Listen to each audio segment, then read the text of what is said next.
La place de la femme dans la musique de Michael Jackson a toujours eu quelque chose de particulier. Revenant souvent sur la notion de méfiance, attachant pour la plupart du temps une image d'entité à éviter. Pourtant, d'autres chansons montrent à quel point il aimait et voulait pouvoir sublimer la femme dans son art. C'est ce qu'on va analyser aujourd'hui en essayant de comprendre comment Michael Jackson utilisait l'image de la femme en se servant des deux facettes d'une même pièce. Très jeune, Michael Jackson est déjà confronté à interpréter des chansons d'amour déchues, telles que le morceau Who's Loving You, présent sur le premier album des Jackson 5, Diana Ross Presents the Jackson 5.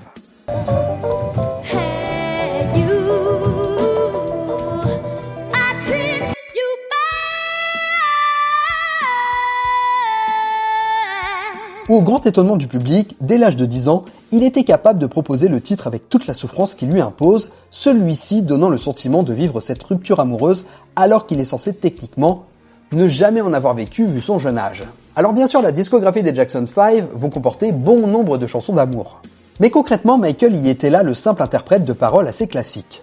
Je vous propose donc de passer directement à la période Jackson où Michael Jackson commence à imposer ses propres textes. Et où il va évoquer pour la première fois sa méfiance de la gente féminine avec Heartbreak Hotel. When my baby broke my heart and left me yearning. Dans This Place Hotel, la relation amoureuse est pensée non pas comme un espace de réconfort, mais comme un piège psychologique soigneusement refermé sur celui qui aime sincèrement. La chanson adopte le point de vue d'un homme confiant, voire presque naïf, qui s'engage avec honnêteté avant de se retrouver confronté à une trahison préméditée. L'hôtel n'est jamais un lieu réel. Il devient la métaphore d'un espace affectif toxique, séduisant en apparence, mais destructeur dans son fonctionnement. Les deux femmes évoquées responsables d'avoir gâché un rendez-vous ancien ne sont pas présentées comme hésitantes ou maladroites, mais comme des figures de double jeu, capables d'attirer, rassurer, puis anéantir. À travers elles, la chanson diabolise l'intention féminine non pas par un rejet frontal, mais par l'installation d'une menace diffuse. La femme n'est plus partenaire, elle devient un danger potentiel. Le chanteur ne sort pas simplement blessé de cette expérience. Il en ressort marqué durablement, contraint d'apprendre la méfiance comme mécanisme de survie. Ce récit ne raconte donc pas un chagrin d'amour ordinaire, mais la naissance d'un réflexe de défense où l'amour n'est plus un refuge, mais un risque. Cette approche fait de Heartbreak Hotel une œuvre charnière où s'installe déjà l'idée que l'attachement émotionnel expose à la manipulation et où la prudence devient la seule réponse possible face à des relations perçues comme fondamentalement dangereuses. Cette notion va d'ailleurs se vérifier 2 ans plus tard avec un des plus gros tubes de Michael Jackson, Billie Jean. She told me her name was Billie Jean as she caused a scene. Then heavy hair turned with the eyes that dreamed of being the one. Le prolongement de cette méfiance s'exprime de manière encore plus frontale dans Billie Jean, où Michael Jackson ne se contente plus de suggérer un danger affectif, mais met en scène une femme qui cherche activement à le piéger par le mensonge. Là où This Place Hotel décrivait une désillusion intime née d'une relation toxique, Billie Jean transforme cette peur en accusation claire. La femme n'est plus seulement destructrice, sur le plan émotionnel, elle devient une menace sociale, médiatique et juridique. Le récit se repose sur une tentative de tromperie qui cherche à altérer la vérité et à imposer une identité et une responsabilité qui ne sont pas celles de Michael Jackson. Et ce tournant est fondamental. L'amour n'est plus simplement dangereux, il peut ruiner une réputation et une vie entière, ce qui renforce cette lecture. C'est l'inspiration assumée de faits réels, issus de lettres, de harcèlement et de situations vécues par Michael Jackson, qui donne un aspect à la chanson quasi autobiographique. Billie Jean ne naît donc pas d'une paranoïa abstraite, mais d'une expérience concrète qui vient confirmer a posteriori la méfiance déjà installée dans This Place Hotel. La chanson agit en fait comme une espèce de validation brutale. Ce qui n'était encore qu'un traumatisme émotionnel devient une certitude, celle qu'il faut se protéger, se justifier et nier publiquement pour survivre. Ainsi, Billie Jean ne rompt pas avec le discours précédent, elle l'endurcit en faisant passer la relation amoureuse du terrain de la douleur intime à celui du danger existentiel. Et forcément, sur ces premiers constats, on veut pouvoir faire un pont et comprendre cette méfiance que développe Michael Jackson. Car a priori, dans sa vie privée, il ne vit pas de grand amour sur cette période de sa vie.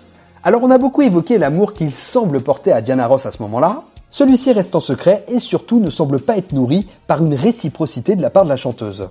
Car quand Michael Jackson se montre avec des femmes en public, ses relations semblent être très ambiguës et ne prennent pas forcément position quant à savoir s'il s'agit d'une forte amitié ou d'une histoire d'amour naissante.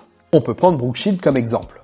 Finalement, les récits qui inspirent Michael Jackson sont principalement les histoires tumultueuses de ses frères, dont il est témoin dès son plus jeune âge. ce qui va sans nul doute favoriser la vision si dure qu'il a pour la femme. Il va d'ailleurs beaucoup développer ça dans Bad et principalement avec Dirty Diana. Dans cette chanson, la figure féminine manipulatrice franchit un nouveau seuil. Elle n'agit plus par la ruse émotionnelle ou le mensonge symbolique, mais par une prédation assumée. Donc Heartbreak Hotel installe la méfiance, Billie Jean installe la tromperie, et Dirty Diana met en scène une femme dont l'intention est clairement définie dès le départ, séduire, posséder et instrumentaliser. Elle ne cherche ni l'amour ni la reconnaissance, mais le contrôle. Utilisant le désir comme une arme, le chanteur n'est plus naïf ni même surpris, il est conscient du danger, mais se retrouve malgré tout piégé par une pression constante, presque oppressante, qui nie son consentement émotionnel. Et finalement, cette évolution, elle est essentielle dans l'œuvre de Michael. La manipulation ne repose plus sur une illusion romantique, mais sur une invasion, une tentative d'appropriation de l'identité et de l'intimité. La femme devient alors une force intrusive qui exige, impose et consume, sans jamais offrir de réciprocité. Dirty Diana ne raconte donc pas une déception amoureuse, mais une lutte contre l'exploitation. Michael Jackson se positionne finalement comme une sorte d'objet déshumanisé, source de désir. Et en cela, la chanson ne renvoie pas à une personne réelle ou à une blessure sentimentale précise, mais à une logique plus large déjà amorcée auparavant. Celle d'un artiste qui a appris que certaines relations ne cherchent pas à aimer, mais à prendre. Donc Dirty Diana prolonge finalement cette méfiance initiale qu'avait Michael, en la transformant en résistance, marquant le moment où Michael ne découvre plus le danger, mais tente d'y survivre en le nommant frontalement. Et c'est encore avec Streetwalker que la figure féminine change de statut et passe encore un autre cap, mais tout en restant fidèle à cette méfiance installée. You see, I never met a girl just like you. I'm so easy, don't you break my heart 'cause I love you. La femme n'est plus liée à un cadre intime, ni même à une relation identifiable, elle devient une présence urbaine, anonyme, presque abstraite. Elle n'a pas besoin de séduire longuement, ni de mentir sur ses intentions, car son pouvoir réside dans l'instant, dans l'attraction immédiate et dangereuse qu'elle exerce. Contrairement à Dirty Diana où la prédation s'installait dans un cadre de célébrité et de domination, Streetwalker décrit une menace plus diffuse, moins personnalisée, mais tout aussi inquiétante. Celle d'une femme qui incarne le risque pur, le vertige de la tentation et la perte de contrôle. Michael n'est pas totalement piégé, mais il est attiré et tout à fait conscient du danger, mais sans jamais parvenir à s'en détacher complètement. Cette nuance est essentielle, car il ne parle plus d'un traumatisme subi ou d'une manipulation organisée, mais d'une fascination dangereuse, d'un appel auquel il sait qu'il ne devrait pas répondre. La méfiance n'est plus seulement défensive, elle devient intérieure, presque morale. Streetwalker fonctionne ainsi comme un prémisse évident à Dangerous. La femme n'y est pas encore fatale au sens dramatique, mais elle est déjà définie comme un élément instable, imprévisible, capable d'entraîner la chute par sa simple proximité. Donc dans Heartbreak Hotel, on avertissait, dans Billie Jean, on accusait, et dans Dirty Diana, on résistait. Streetwalker explore le moment trouble où le danger est identifié, mais pas encore évité. Alors bien sûr, le choix des chansons que j'analyse est volontaire, d'autant que je choisis uniquement celles qui ont été écrites par Michael Jackson. Car à bien des égards, Michael Jackson relève d'un profond respect pour la femme et cherche finalement à démontrer cette notion de manipulation, mais des notions qui s'appliquent bien sûr dans les deux cas, que ce soit homme-femme hétérogenré ou homogenré. Mais à côté de ce tableau noir, Michael Jackson ne nie pas bien sûr l'innocence que possède la femme. Il cherche même à protéger le symbole féminin tel qu'il l'évoque comme une métaphore dans Smooth Criminal.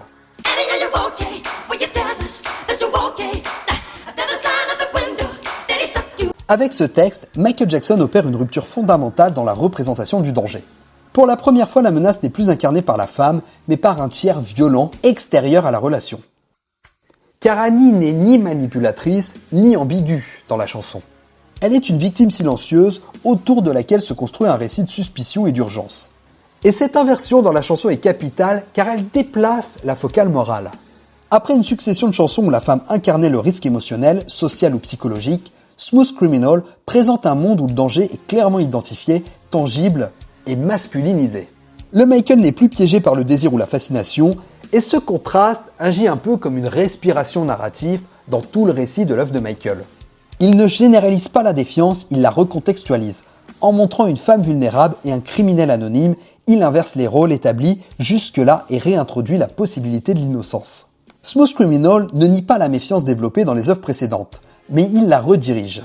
Le danger n'est plus systématiquement lié à la relation amoureuse, il réside désormais dans la brutalité du monde extérieur. Et cette bascule permet à Michael Jackson de sortir temporairement de sa première logique. celle d'une confrontation intime pour explorer une violence sociale froide et impersonnelle, offrant ainsi un contrepoint essentiel à la figure féminine dangereuse qu'il avait progressivement construite. On comprend alors qu'il ne s'agit pas vraiment pour Michael Jackson de genrer le danger, mais de focaliser le risque de la confiance face à ce qui nous attire et face à notre désir. Il illustre d'ailleurs parfaitement tout ce qu'on se raconte depuis le début dans la chanson Dangerous. Dangerous. The girl is so dangerous. Dangerous ne prolonge pas seulement Streetwalker. Elle hérite aussi directement de l'atmosphère de Smooth Criminal tout en changeant radicalement la posture de Michael. Il reprend l'ambiance de menaces feutrées, mais en la transposant sur un terrain purement psychologique et sensoriel. Là où Smooth Criminal construisait l'attention sur un récit externe, Dangerous opère presque en secret. Le danger n'est plus un événement à constater, ni même une présence à affronter frontalement. Il est diffus, imminent, tapi dans l'ombre. Et cette évolution se traduit directement par un choix de mise en scène sonore. Michael ne crie plus, il chuchote. Il murmure, siffle, respire la menace, comme s'il cherchait à alerter sans être entendu par l'entité dangereuse elle-même. La chanson devient un avertissement codé, une confidence adressée à l'auditeur, transformée en complice silencieux. Une posture cette fois-ci totalement inédite, comme si notre héros de toute cette histoire avait enfin mûri pour devenir une espèce de mentor. Michael ne se place plus comme victime, ni même comme narrateur impliqué, mais comme un guetteur. Il a identifié le danger, il sait à quoi il ressemble, et son rôle n'est plus de le subir, mais de prévenir les autres discrètement pour éviter d'être repéré. Et le choix de murmurer la chanson crée une tension particulière. Il suggère que le danger écoute, qu'il rôde et que toute parole trop directe serait une erreur. Dangerous met ainsi en place une dramaturgie de la vigilance où la femme n'est plus seulement tentatrice ou manipulatrice, mais une présence toxique dont il faut se méfier avant même le contact. Celle-ci hérite de l'atmosphère nocturne et urbaine de Smooth Criminal, et la chanson abandonne le récit explicite pour une expérience sensorielle, presque paranoïaque, où la survie passe par l'anticipation et le silence. Donc Michael Jackson ne raconte plus ce qui lui est arrivé, mais il est en train de transmettre son savoir. Celui de quelqu'un qui a déjà vu le danger de trop près. Un danger dont il fait d'ailleurs mention dans Who Is It. Give my money. I give my time.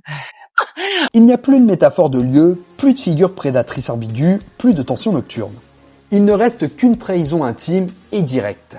La question posée n'est pas une recherche d'identité, mais un acte d'accusation voilée.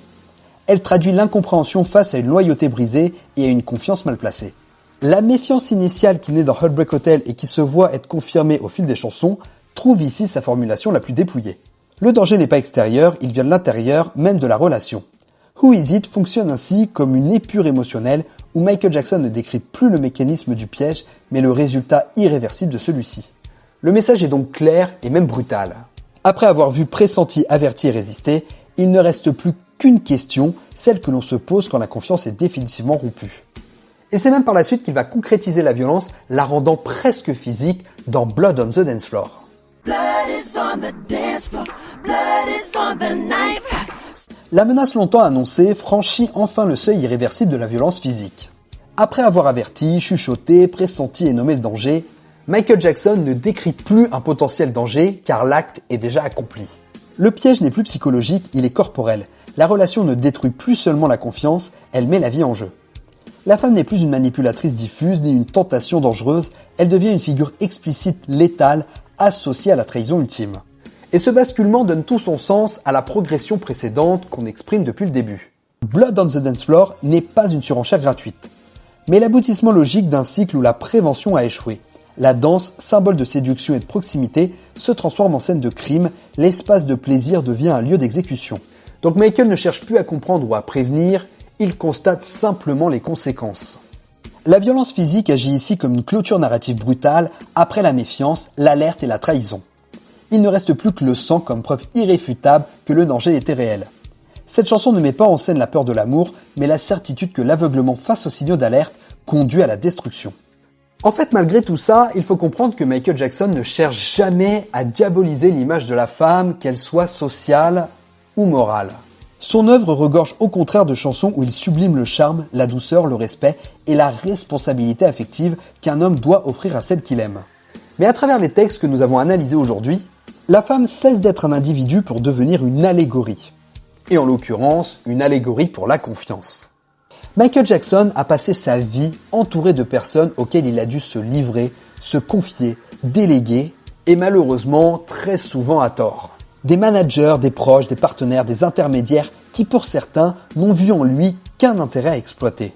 Cette expérience permanente de la trahison forge une méfiance profonde, presque existentielle, que Michael Jackson ne matérialise pas dans ses chansons sous la forme de figures abstraites, mais à travers la femme fatale. Mais un choix tout de même qui dénote le fait que Michael Jackson incite à se méfier. Lui qui a pourtant passé sa vie entouré de femmes et d'une mère aimante. Donc pour lui, la femme ne symbolise pas vraiment le danger, mais elle symbolise l'intimité absolue et donc forcément la vulnérabilité. Elle devient un temple où l'homme baisse sa garde. En transformant la méfiance envers les autres en récit de relations dangereuses, Michael Jackson donne une forme humaine et émotionnelle à un sentiment qu'il a porté toute sa vie. Celui de devoir aimer, créer et avancer dans un monde où la confiance est plus que difficile à donner. Car elle peut coûter très cher. La femme fatale n'est donc pas une condamnation, mais un langage, un moyen pour lui de raconter la peur de se livrer dans un univers qu'il a trop souvent trahi. Mais j'ai hâte que vous me donniez dans les commentaires votre propre point de vue. Et c'est là-dessus que nous terminons cette vidéo. Merci beaucoup de l'avoir suivi jusqu'au bout. J'espère qu'elle vous aura plu. N'hésitez pas à liker, partager, commenter. C'est ce qui aide le plus la chaîne. Vous pouvez également devenir membre soutien et avoir accès à du contenu en avant-première. En attendant, pensez à vous abonner pour ne pas rater les prochaines vidéos.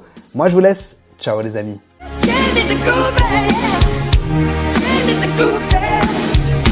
Jane is a groupie.